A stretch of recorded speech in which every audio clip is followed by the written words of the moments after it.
Hello friends, welcome to food journey. இன்றைக்கி நம்ம பார்க்க போகிற ரெசிபி குழந்தைங்களுக்கெல்லாம் இம்யூனிட்டி கொடுக்கறதுக்காக நம்ம தூதுவளை ரசம் பார்க்கலாம்.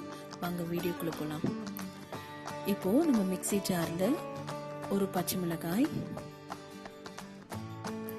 ஒரு டீஸ்பூன் அளவுக்கு மிளகு, ஒரு டீஸ்பூன் அளவுக்கு சீரகம் சேர்த்துக்கோங்க மிக்ஸி ஜாரில். இப்போது புளி நான் ஒரு ரொம்ப சின்னதாக நெல்லிக்காய் அளவுக்கு புளி சேர்த்துருக்கேன். 2 தக்காளியும் சேர்த்துருக்கேன், நாட்டு தக்காளி. ஒரு 3 பல்லளவு பூண்டு சேர்த்துருக்கேன். சேர்த்து இதெல்லாம் நல்லா ஃபைனாக கிரைண்ட் பண்ணிக்கோங்க. இப்போ பாருங்கள், இது நல்லா பேஸ்ட்டாக ரெடி ஆகிடுச்சு.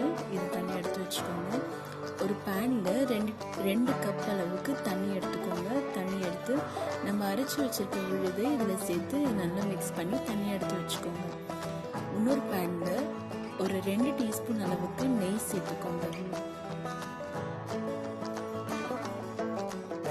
நெய் சேர்த்துட்டு நம்ம இங்கே தூதுவளை இலை வச்சுருக்கேன் பாருங்கள். இந்த இலையில் சின்ன சின்னதாக முள் இருக்கும். ஸோ பார்த்து ஹேண்டில் பண்ணுங்கள். இந்த முள் காம்பு பெரிய காம்பாக இருந்ததுன்னா கட் பண்ணிவிடுங்க. முள்ளெல்லாம் கட் பண்ணிக்கோங்க. முடியலன்னா நீங்கள் சின்னதாக இது ஃபைனாக சாப் பண்ணி கூட நீங்கள் இதை வதக்கிக்கலாம். ஸோ இதுதான் தூதுவளை. இது நல்ல ஒரு சளி, இருமல் அந்த மாதிரி இருந்துச்சுன்னா குழந்தைங்களுக்கு நீங்கள் இதை அப்பப்போ செஞ்சு கொடுக்கலாம். இது நல்லா வதக்கி நெய்யில் நல்லா வதக்கி கொடுங்க. எந்த ஒரு ஆயுர்வேதிக் ரெமெடி நீங்கள் பண்ணுறீங்கன்னா, குழந்தைங்களுக்கு ரசம் இல்லை துவையல் அந்த மாதிரி ஏதாவது பண்ணுறீங்கன்னா குழந்தைங்களுக்காக, நீங்கள் ஆயுர்வேதிக்காக பண்ணும்போது ஒரு ஸ்பூன் இல்லைன்னா 2 ஸ்பூன் அளவுக்கு நெய் சேர்த்து நீங்கள் குக் பண்ணுங்கள். அவ்வளோ சத்து இருக்குது அதில். குழந்தைங்களுக்கு நெய் சேர்த்து நீங்கள் இந்த மாதிரி இம்யூனிட்டிக்காக இல்லை ஏதாவது ஹெல்த் ப்ராப்ளம்காக நீங்கள் கொடுக்குறீங்கன்னா, அப்போ எல்லாத்துலேயும் நெய் சேர்த்து கொடுத்தீங்கன்னா அது எதிர்ப்பு சக்தி அதிகமாக இருக்கும். ஸோ இதை நல்லா வதக்கிட்டேன். இப்போ நல்லா வதங்கின பிறகு நம்ம இதை நல்லா இடியில் இடிச்சுக்குவோம். அது நல்லா பேஸ்ட் ஆகிறதுக்காக இடிச்சுக்கிறோம். இப்போ இதை நல்லா வதக்கிட்டு ஸ்டவ் ஆஃப் பண்ணிவிடுங்க.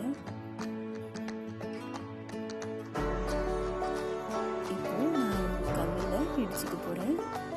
ஸோ இதோட நல்லா பேஸ்ட் ஆகிற வரைக்கும் இடிச்சுக்கணும். இதுலேயே நான் ஒரு 3 பல்லளவுக்கு பூண்டு சேர்த்து நல்லா இடிச்சுக்கிறேன்.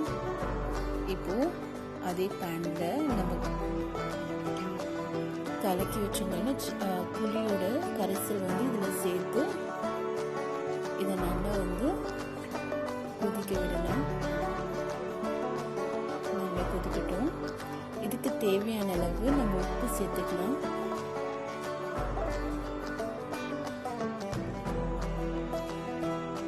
உப்பு சேர்த்து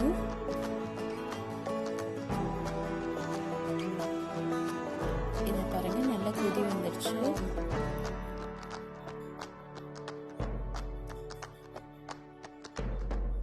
நான் இங்கே பூண்டு சேர்த்துருக்கேன், இடித்த பூண்டு இதில் சேர்த்துருக்கேன்.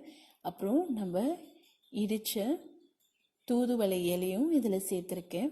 சேர்த்து நல்லா மிக்ஸ் பண்ணிக்கோங்க. இதை நல்லா அந்த புளி சாரோட நல்லா கலக்கி விடுங்க.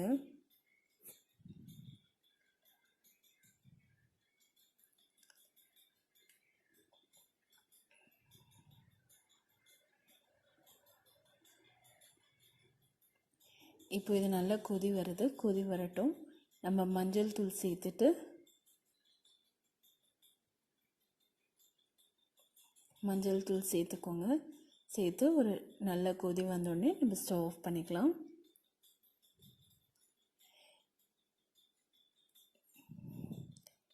நீங்கள் தாளிக்கிறதுக்கு கடுகு, எண்ணெய் ஊற்றி கடுகு, சீரகம், காய்ந்த மிளகாய், பெருங்காயம் சேர்த்து தாளிச்சுக்கலாம். கறிவேப்பிலை சேர்த்து நீங்கள் தாளிச்சுக்கோங்க. தாளிச்சிட்டிங்கன்னா தூதுவளை ரசம் ரெடி ஆகிடுச்சு. Follow us on YouTube, Instagram, Twitter, Facebook, Pinterest and website. To get daily updates, please subscribe, press the bell icon, like, comment and share. Thanks for